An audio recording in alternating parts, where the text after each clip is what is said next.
Good morning and welcome to Mayor Dell'Aquila's second State of the City address. My name's Kathy Holland and I am the Mayor's assistant. I would like to ask all of you here to please stay after the address for some light refreshments and a meet and greet with any city officials here as well as the mayor. And now it is my pleasure to introduce the Mayor of Seven Hills, the Honorable Richard Dell'Aquila.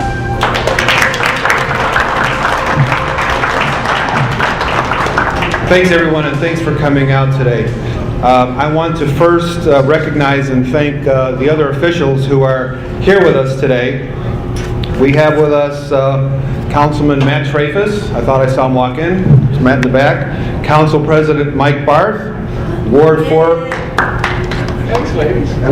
Councilman Michelle Ernst, Ward 2 Councilman Tim Frondorf, Parma School Board Member Rosemary Gulick, former Mayor George Chandick. George, where are you? Our wonderful Mayor of Parma Heights, Mike Byrne. Thanks, Mike, for coming out. Parma Chamber of Commerce President Dave Nedrich. Dave, there you are. Hi. Parma Observer Editor Dan McCarthy. There's Dan with the camera. Our Chief Durkin, Lieutenant Gizmala from our police department. I saw Captain Joe Lechnar from the fire department just walk in. Director Jen Berger. Our building commissioner Mark Morrow, and of course my assistant Chris Matthew and Kathy Holland, who introduced me. Thank you everybody for coming out. Members of Seven Hills City Council, elected and appointed officials, members of our boards and commissions, hardworking city employees, our Seven Hills business community, friends in the media, and most importantly, the great citizens of Seven Hills. It is my distinct honor to bring you this, my second State of the City address. Today, I am pleased to report that Seven Hills is strong. And as you can see from all the improvements of the past couple of years, we are getting stronger every day. I stand before you today as our mayor at a truly transformational time in the history of our community.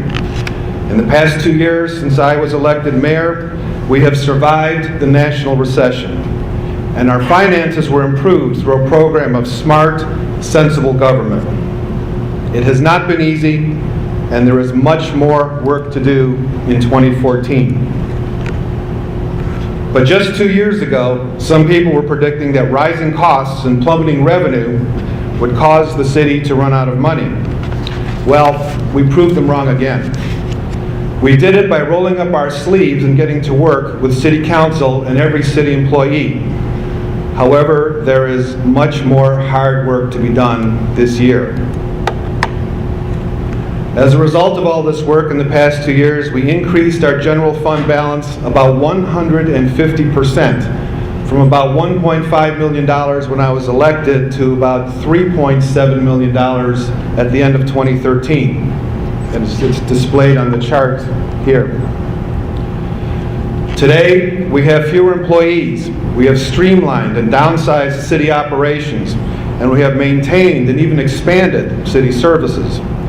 For example, by reinstituting our very popular full-year city leaf pickup program. We did all this without labor strife, reallocating our assets to meet our needs, and we are spending less in the process.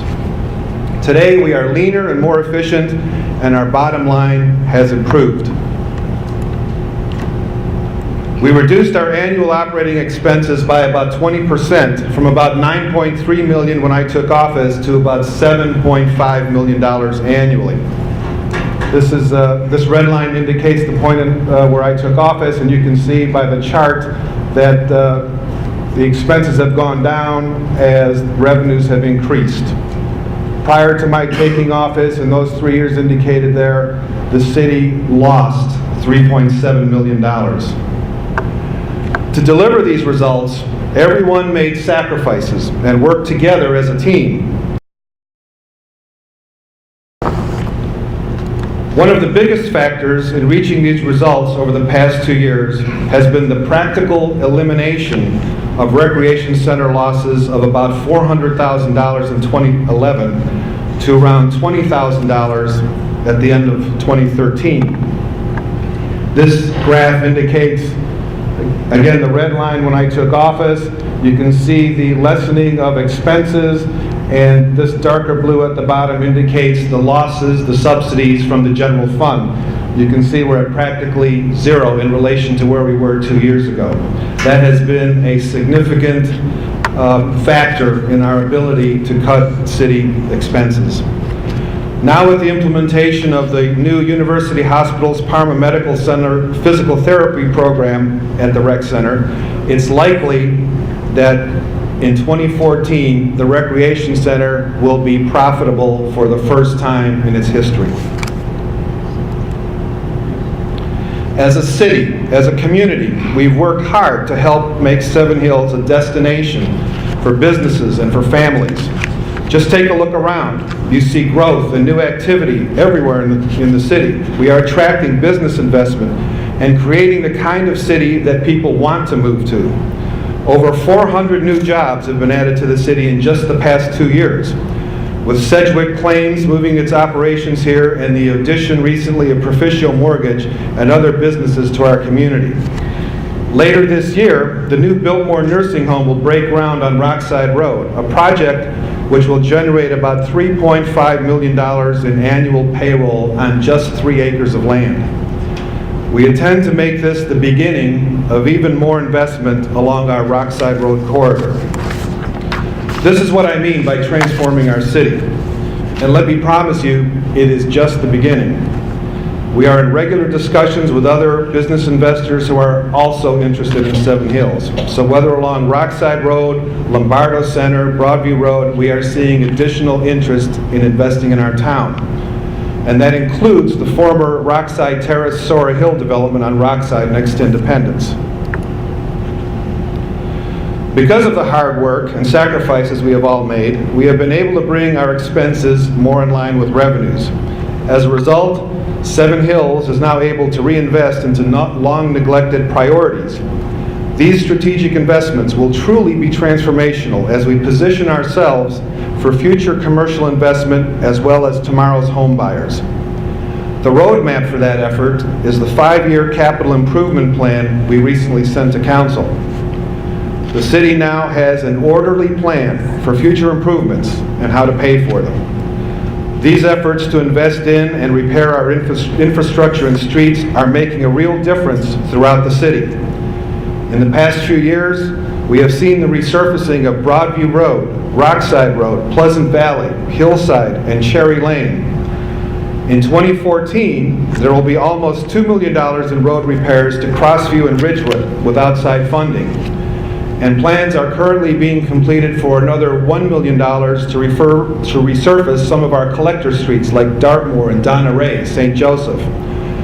The Biltmore Nursing Home project will generate another $750,000 to improve the area around Pinnacle Park at Rockside, including a new traffic signal there. But even all that hard work is not enough, and there is much more that needs to be done. Demographically, Seven Hills is one of the oldest communities in our area. Over half our population is over age 50.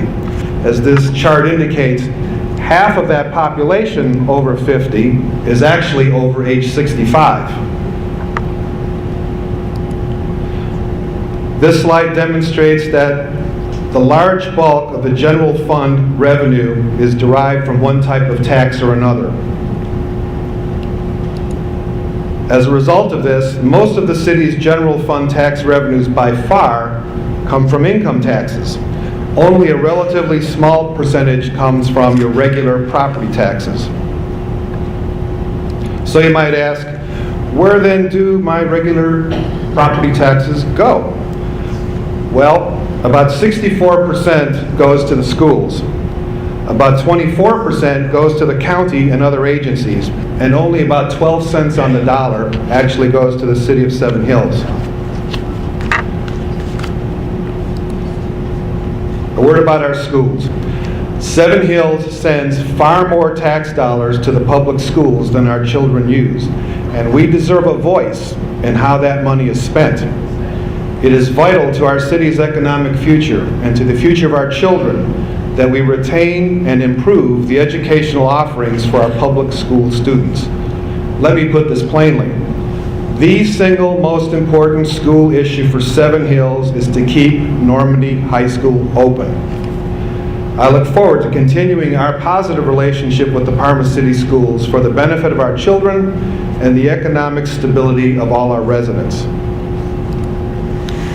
We've worked hard to expand the hometown feel that makes Seven Hills such a great community to live in and raise a family. We want to create a healthier, a more livable city where neighbor shares with neighbor and fosters a stronger community spirit among our residents to work together in our mutual interest in keeping Seven Hills strong and vibrant. You know, community spirit isn't just some corny phrase. A small town like ours needs to promote a sense of shared responsibility and shared benefits and all the work and sacrifice that it takes to make this such a great place to live. This is why we continue to support, at some expense to the city, all our various functions like Home Days, Taste of Seven Hills, Fall Fest, the Chili Cook-Off, Baseball Opening Day, the Memorial Day Parade, and VFW Christmas Party.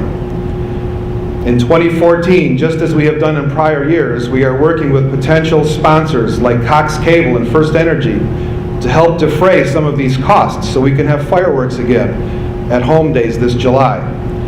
These sponsors see a real value in investing in our programs, partly because the city is run so well. This is also why we are so grateful to all our volunteers and our recognized organizations. Without all of you, all our great volunteers and organizations, the city could not provide all the various functions that you help us deliver. And we need to remember to say thank you to Cross Country Mortgage Ohio Loan Gals for their generous contribution last year. We would not have been able to have fireworks had it not been for their $14,000 sponsorship in 2013. And thank you to all our sponsors who contribute to the city to help pay some of the costs of putting on these events. How can we speak about community spirit without remembering one of our great residents, former Mayor George Chandick?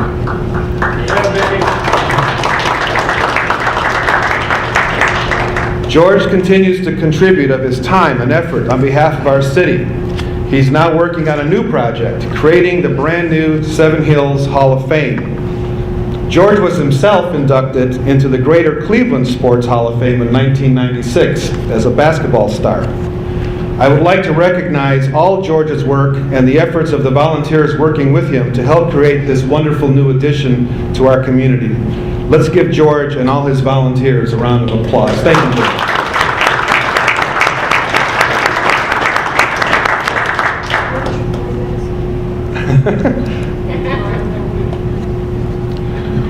We are about to expand our ability to deliver services to our residents in need with a full-time senior and community service department. This past month, the city began a new smartphone app for our residents to obtain real-time updates on city business.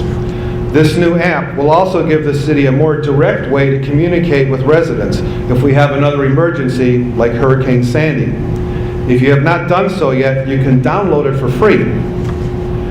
We have also proposed renting lockboxes and life alert buttons to residents who may need them. We need to help our residents who cannot drive. As part of that new relationship between Parma Hospital and University Hospitals, the City of Seven Hills will receive a sum of money to be used exclusively for health and wellness purposes. I have proposed using part of that money to start a shuttle system for our seniors and others who cannot get around on their own for trips to the doctor, the recreation center, or the library, or just to shop on their own. I propose using the rest of the money to build an ADA-compliant playground here at the recreation center. You know, I'm always puzzled by people who say that Seven Hills needs to be run more like a business. It sounds catchy, but it doesn't reflect reality. I don't know many businesses, and I'm sure you don't either, who survive by providing services even if they don't pay for themselves. To be fair, though, I think what they really mean is that we need to watch the bottom line. And I think we've done a pretty good job at doing exactly that. In the past 2 years, we have proven that we know how to do exactly that by finding innovative ways to provide more efficient services at a lower cost. This is one reason Seven Hills became an early leader in lowering costs through shared service agreements with other communities, to take advantage of economies of scale on services like safety dispatching, salt purchasing, mutual aid agreements for our safety forces. I want to recognize former County Prosecutor Bill Mason, who is leading an effort to expand these ideas throughout the region. This work is saving the city hundreds of thousands of dollars each year, and we are talking about doing even more. Last year, we entered an agreement with our Parma neighbors to discount recreation center usage in exchange for Parma discounting recreation features for our residents in their town, like golf, outdoor pools, and the ice rink there. This is a win-win for both cities.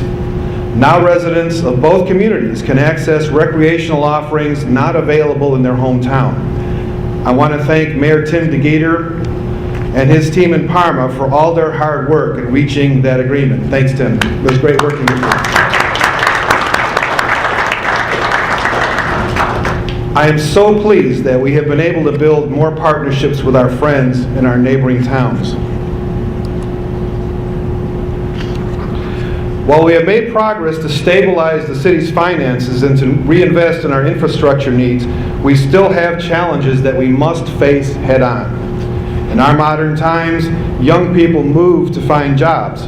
Young professionals and business investors want to move to the type of city where they can live comfortably, build their lives, and raise their families. We want those young people to live here in Seven Hills and to invest here, to build their businesses here, not elsewhere. We do that by providing the amenities and lifestyles that they want. And make no mistake about it, we do that by providing the business environment and tax incentives that make them want to build their businesses in their own hometown here, not elsewhere. And now as our city approaches its 90th anniversary, the time has come to position our city for the coming century. I intend to pursue our ambitious agenda this year with the same fiscal discipline that has helped us to weather the recession. We will continue to be good stewards of your hard-earned tax dollars, but we need to be honest with ourselves. It's no secret that Seven Hills has been managing a difficult financial situation for quite a while. The bad economy, expensive repairs at the rec center, management problems here before we took office, and the decades-long failure to attract business investment are generational issues we are only now just beginning to put behind us. However, the growing gap between revenue and expense has reduced the city's ability to pay for needed services, infrastructure, and other improvements. We cannot ignore this issue if we want to preserve what makes Seven Hills such a great, livable, and attractive community.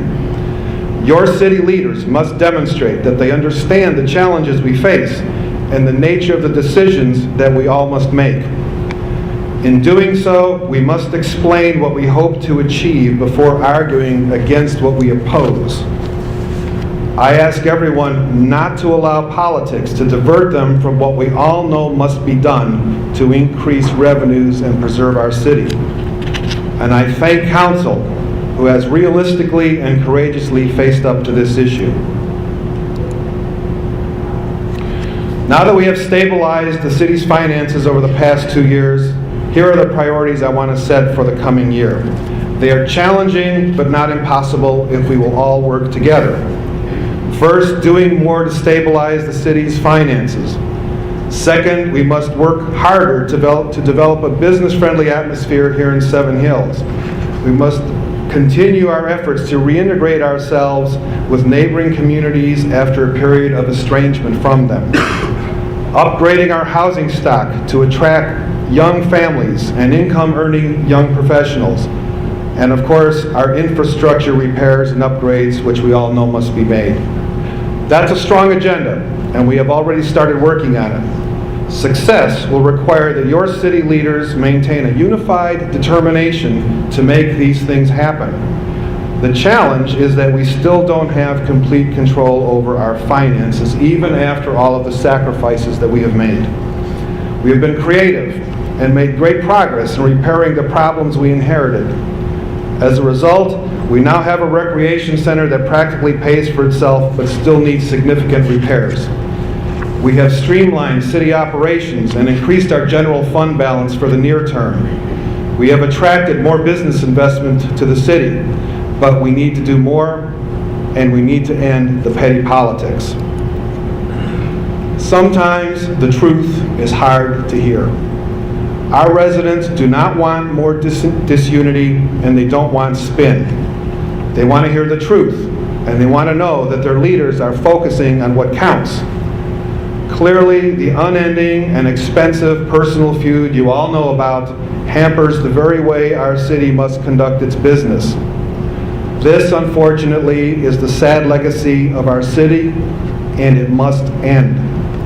It's time for Seven Hills to move on. We need to work together, and we need to do so now. People looking to invest in Seven Hills or moving their families here are legitimately concerned about our city's reputation. This is why it is so critical that we continue working hard to overcome all that by providing serious, competent leadership and reconnecting with our neighboring communities. If we are to deliver on our goals, then we must have a citywide plan that doesn't benefit one group of residents over another, or that divides people and creates separate interest groups among our residents. We must break down the barriers, not create more of them. You know, just a few years ago, I never planned on becoming mayor. I'm just a resident like you, who all care deeply about Seven Hills. In a small town like ours, it's absolutely essential to build on the community spirit that we have demonstrated throughout our almost 90-year history. What better way to build an even stronger foundation to meet future challenges? I see that spirit around me every day.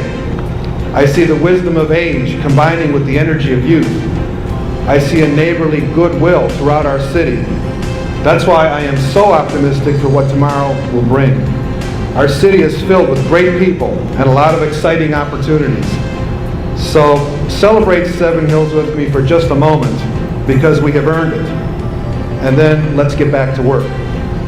Thank you very much, and may God bless the city of Seven Hills. Thank you.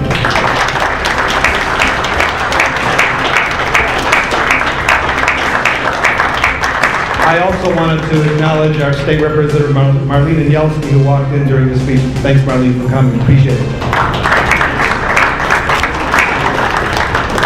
And with that, we're now going to have some pastry and coffee and refreshments, and we can talk about questions that you may have. I thank you for coming. Thank you, everybody.